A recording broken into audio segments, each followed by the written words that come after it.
Yo, what's going on, guys? Welcome to Pantherology. Ladies and gentlemen, we are in week 6 of the NFL season, and I can't believe we have made it this far already due to COVID-19. So, let's get right into it. I got my week 6 predictions and picks for the NFL season. Picking games in the NFL in any given season is tough, but it's definitely more difficult in 2020. Between no home field advantages created by sparse to no crowds and the rampant rescheduling of games due to the COVID-19 pandemic, there is a neutral site feel to the entire season, in my opinion. Because of that, no favorite seems invulnerable and every underdog has some hope. Considering that my picks and predictions straight up and against the spread have been good through week 5, but how well I'm doing means nothing if I can't back it up with another strong showing in week 6. So the NFC game of the week is the Packers at the Tampa Bay Buccaneers. The Packers have a bye to prepare for this big NFC test while the Bucs are coming off a long week. Having lost at the Bears last Thursday night, Green Bay has been doing whatever it wants offensively with Aaron Rodgers and Aaron Jones, but this is a road challenge against a run defense and pass rush. Tampa Bay's offense should get Chris Godwin back to help Tom Brady and Mike Evans in the passing game, and it already is running the ball well. Rodgers will face more resistance than Tom Brady will, his limited weapons, while the Bucs have an explosive breakthrough to upend an undefeated contender. Taking the Bucs here 34-27. AFC game of the week, Chiefs at the Bills. The Chiefs don't need to play on a short week after losing to the Raiders at home, but the Bills still face a rather quick road to home turnaround for their toughest opponent of the young season. Patrick Mahomes isn't used to losing, period, and won't let this team fall in consecutive weeks. Josh Allen and the Bills offense will bring it, trying to match Mahomes' big plays, but in the end, their young gunslinger isn't at the same level yet as Mahomes. So I'm taking the Chiefs in the win here, 31-27, and cover the spread. Lock of the week, Steelers over the Browns. The Steelers are 4-0, are off to their best start ever in the Mike Tomlin, Ben Roethlisberger era. The Browns have finally found their ideal coach in Kevin Stefanski, and Cleveland's run-heavy offense has effectively taken the pressure off Baker Mayfield. Roethlisberger is being supported well by James Conner and has an endless amount of receivers in his return from his elbow injury. The Steelers, however, still have the better overall defense, and at home, they will want to make a statement that they are the real threat to dethrone the Ravens in the division. So I'm taking the Steelers here, 34-20 win, and cover the spread. Upset of the week, Cowboys over the Cardinals. Kyler Murray and DeAndre Hopkins will cause a lot of problems for the Cowboys. Reeling defense, no doubt. So will Kenyon Drake and Chase Edmonds out of the backfield. And this is a week where tight end and veteran slot man Larry Fitzgerald can make more of a difference. But the Cardinals defense isn't stopping much either, and won't have Chandler Jones to go after Andy Dalton. They don't really have answers to slow down Ezekiel Elliott and cover Amari Cooper, CeeDee Lamb, and Michael Gallup. Dallas plays inspired again without Dak Prescott as Dalton digs deep for another winning play at the end. So I got the Cowboys here winning 34-31. Next game, I got the Broncos at the Patriots. This game will finally be played in week 6, and it still doesn't sound all that interesting. Denver's defense is non-existent, and its offense, even if Drew Lock can return, doesn't have much, with Noah Fant and KJ Hamler likely joining Cortland Sutton on the shelf. The Patriots will focus on taking away Melvin Gordon in the run game first and put the Broncos' young quarterback of choice in bad situations.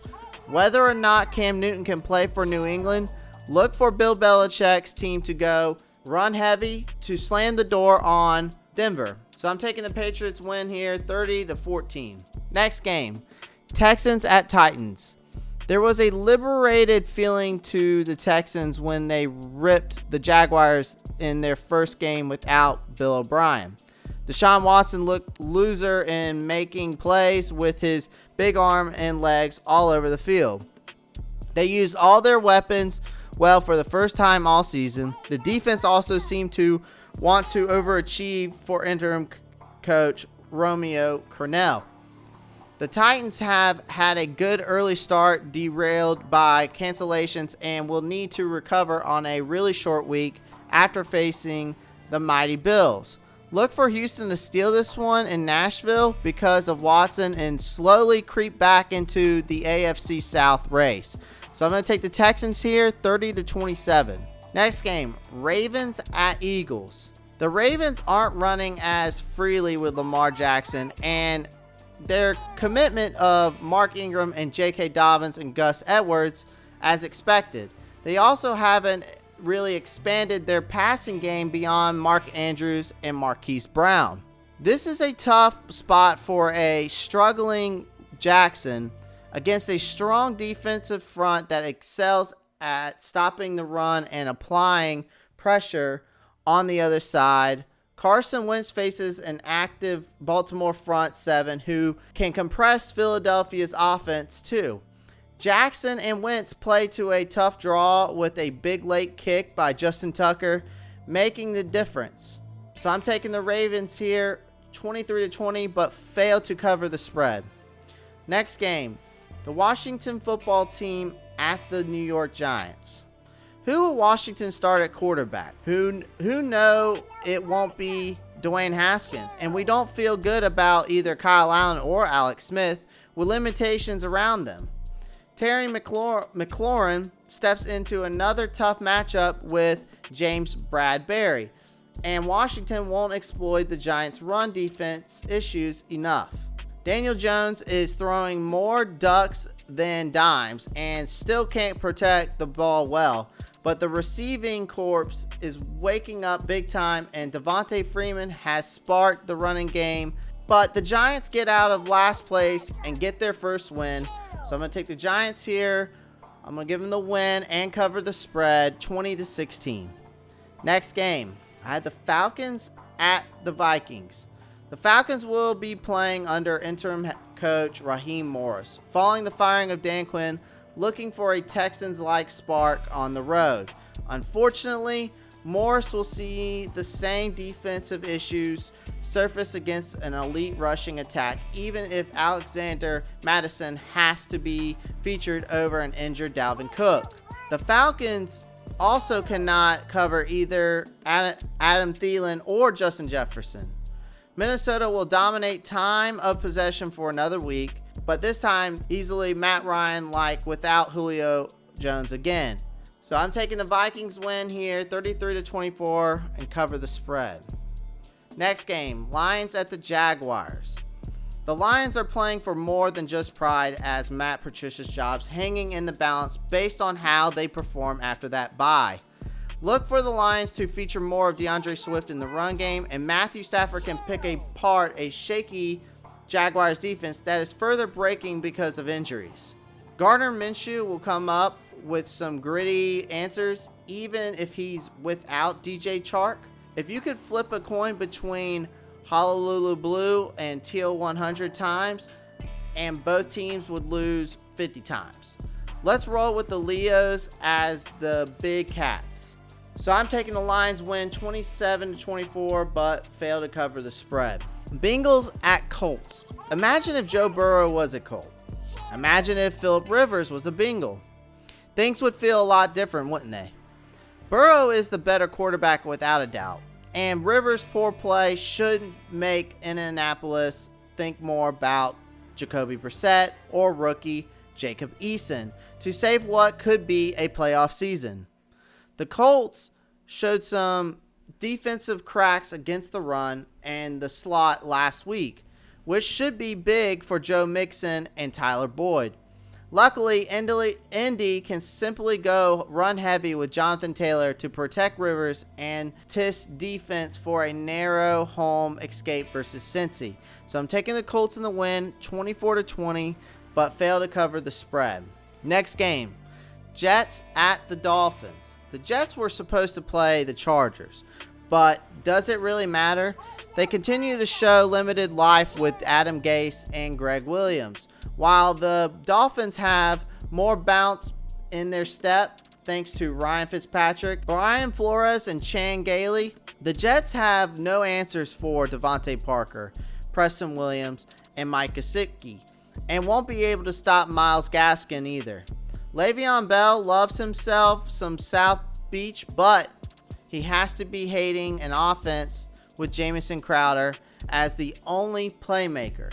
So I'm taking the Dolphins here, 23-13. Next game, Rams at 49ers. The 49ers are an injured-riddled mess. Nothing resembled their Super Bowl 54 team. The Rams are well-organized, humming offense with a dominant defense again, very much resembling their Super Bowl 53 team. This is not a daunting road trip down the coast, and the teams played a pair of classics last season. The 49ers have a mystery at quarterback, and their D isn't equipped to stop LA's balanced attack. So I'm taking the Rams win here, 27-20, and cover the spread. Guys, that is my week 6 of the NFL season picks and predictions. Guys, go ahead, pound that like button, pound the subscribe button, comment down below. Panther Nation and Pantherologists, I have my video coming out about my picks and predictions going on with the Chicago Bears and the Carolina Panthers. Everybody, stay safe, keep pounding.